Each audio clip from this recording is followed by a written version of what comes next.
आज बड़ी दुख के साथ कहना पड़ता है कि हमारे भोजपुरी इंडस्ट्रीज के जाने माने अभिनेत्री आकांक्षा दुबे जी ने बनारस के एक सारनाथ होटल में आज खुद अपने आप को फांसी लगा ली है। अपने आप को फांसी चढ़ा ली है, आत्महत्या कर ली है।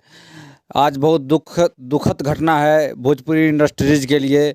भोजपुरी इंडस्ट्रीज में बहुत हिट गाने दिए हुए हैं, जैसे कल्लू के साथ नाच रे पतर की, नागिन जैसे 2.0 जो कि 240-250 मिलियन पहुंच गया था। और बहुत हिट सॉन्ग है राकेश मिश्रा के साथ राजा जवान हम लइका। बहुत शानदार अभिनेत्री थी भोजपुरी इंडस्ट्रीज के। पवन सिंह के साथ आया था साटा के पैसा, बिहान लेब का। बहुत सारे भोजपुरी सॉन्ग में काम की हुई है, बहुत हिट गाने दी हुई है। जैसे और सॉन्ग ले लीजिए नाच के मलकिनी जो खेसारी लाल का आया था, उसमें भी अपना एक्ट की थी। और झरेलिया डांस अभी जो फिलहाल में कल्लू के साथ आया हुआ है, आज रिलीज हुआ है पवन सिंह के साथ आरा में।